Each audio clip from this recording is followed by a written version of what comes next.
Have you ever wanted to help someone you care about who's struggling with substance use?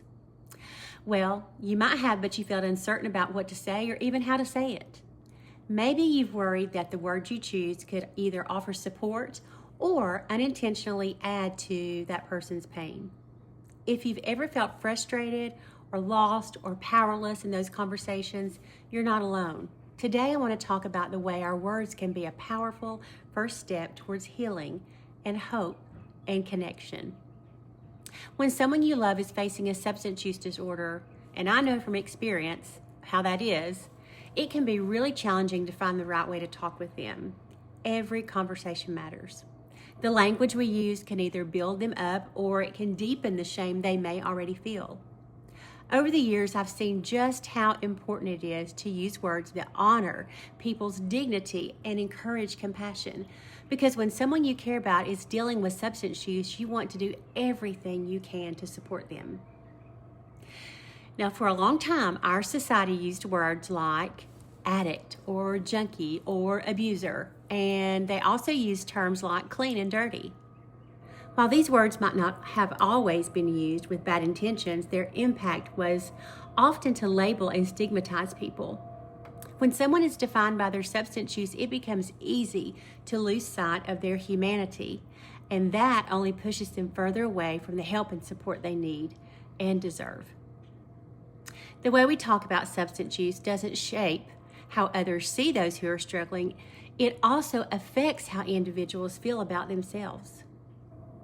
Imagine constantly hearing addict or failure instead of being recognized as a person who is working through a health challenge.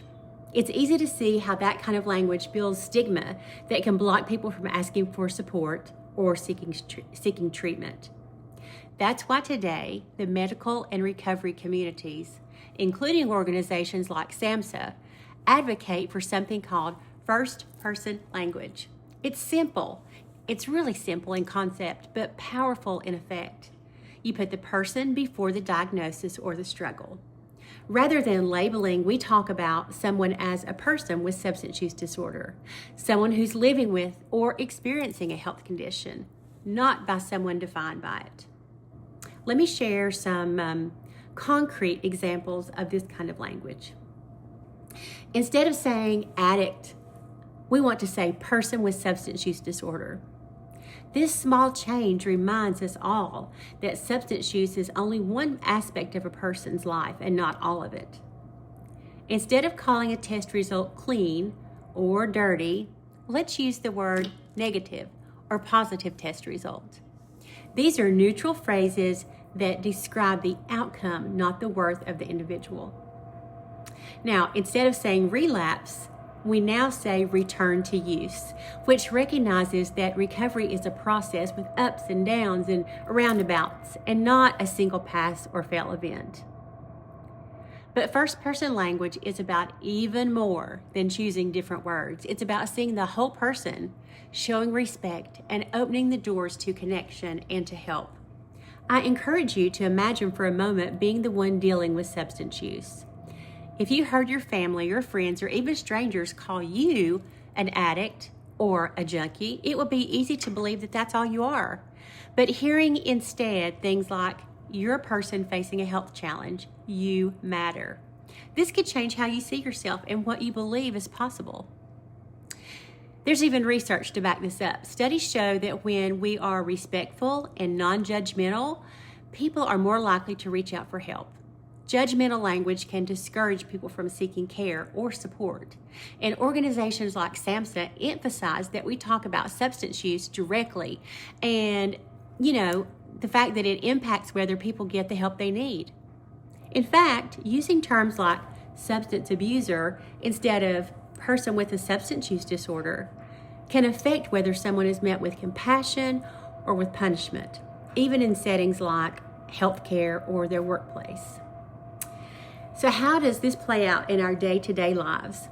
I hear stories all the time from people who say that changing just a few words in their conversations, especially at home, made a world of difference. For example, a parent who shifts from asking, "Why can't you just stop?" to a parent who says, "How can I help? What support do you need from me? This often discovers a new openness with their loved one. It might be small, but these moments build trust and plant the seeds for recovery. So here are a few more examples of helpful language. Instead of saying, he's a drug abuser, let's say he's living with a substance use disorder. And instead of saying, she's clean now, we want to say she's in recovery. Instead of they've relapsed 3 times, let's say they've had a few returns to use, but they're still engaged in recovery. These changes may seem subtle, but they reduce shame. They create space for hope, and they reinforce that substance use disorders are serious and they are treatable health conditions. They're not identities.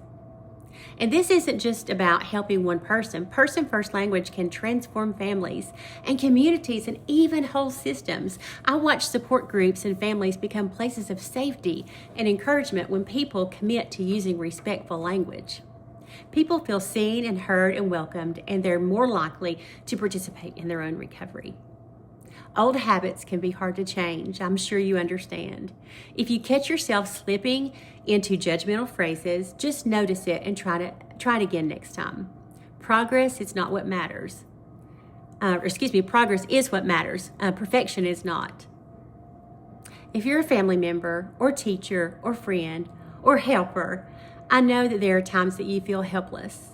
But even you're unsure what to say, and offering your presence and empathy is always the right place to start. I care about you. I'm here for you no matter what. This carries so much power. You might wonder, can these small changes in the words that we really use make a difference? The answer is yes. Language shapes our beliefs about recovery and hope and about people's capacity to heal. When a loved one returns to use, for instance, I try to say, they're facing a challenge right now, but recovery is possible, and I'm here to support them. Let's take a moment to think about starting one of these more compassionate conversations in your own life. Maybe you could say, I know you're working hard. I may not understand everything, but I want to be here for you. Can we figure this out together? If you're in a support group or helping others, invite people to notice and discuss the words that they use. Creating a list of person-first alternatives can be a powerful tool for change. And if you're active online, remember that every post and comment or message that you share is a chance to use respectful, supportive language and maybe help someone feel safe enough to reach out for help. It could be life-changing.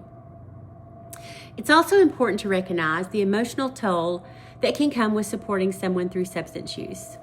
There may be frustration and exhaustion, and there could even be grief. But every step you take towards compassion and understanding has an impact, even if change doesn't come immediately. I want you to think back what phrases you have heard that felt judgmental versus those that felt encouraging. Who in your life might benefit from hearing more of their struggles?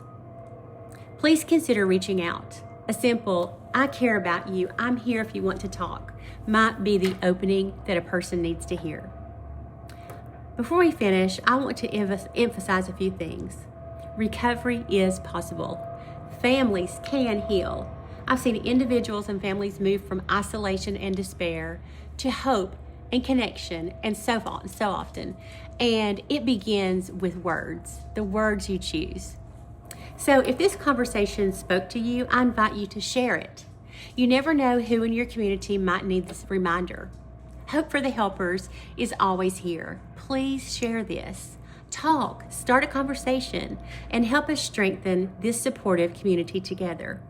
You can find Hope for the Helpers on all major social channels, Facebook, Instagram, TikTok, and YouTube, and we would love to welcome you to our community. Follow along for more resources and stories and reminders that you are not alone on this journey. Okay, let's remember, every person and every family affected by substance use deserves hope. They deserve dignity and they deserve understanding. The words we choose matter, and behind every word is a person, a family, and a future.